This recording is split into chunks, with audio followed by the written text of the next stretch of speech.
This boy was sent to prison, aged only 12 years old. And today, I will tell you his story. William Charles Plummer was born in 1863 in Cambridge, England, to William Plummer and Anne Mills. The family lived in Nelson Street, where his father worked as a labourer. In 1875, he appeared in all the local newspapers. The headline read, "Stealing Money." It said, William Plummer, lad, was charged with stealing 2.5 pence, the property of Mr. Henry Chapel Smith of Market Street. The prisoner was an errand boy to the prosecutor. Some money was counted in the till, and he was left in the shop alone. On the prosecutor returning, he found 2.5 pence short, and, after accusing the prisoner, he owned that he had taken it. The mayor said it was very improper that a boy like that should be left in the shop alone with the till. It was putting temptation in his way. The prosecutor said he'd done it several times before, but he had forgiven him, and he had brought him before the magistrates now in hopes that it might be a turning point in his career. After the magistrates had consulted, the mayor said the prisoner had committed theft, for which he must be punished. The magistrates were sorry to see a boy of his respectable appearance in such a position. It was the first time, and he hoped it would be the last. At the same time, they were forced to convict him and send him to prison.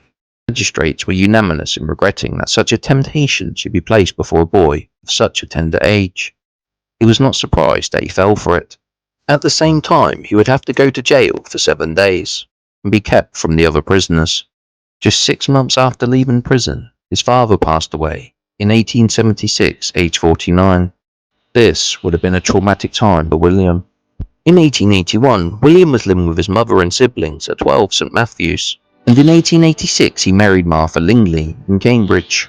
In 1891, the family lived at the Granta Public House, 14 Newham Terrace, Cambridge, where William was landlord.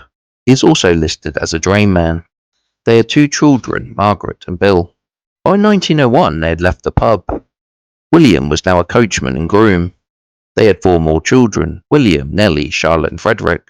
But tragedy struck the family, as his wife Martha passed away in 1901, aged only 36. Then just 6 months later, his son William passed away, aged just 10 years old. The cause of death, tuberculosis. With 5 children to raise, it's no surprise to see him swiftly marry again. In 1902, he married Emma Boxall in Camberwell, London. The family lived at 1 Jennings Road, East Dulwich, and William was listed as a bus driver. The family moved to Ebenow, Sussex, a hamlet not far from Emily's home village of Curdford. He lived there the rest of his life, passing away in 1920, aged 56. So rest in peace, William. You will be remembered.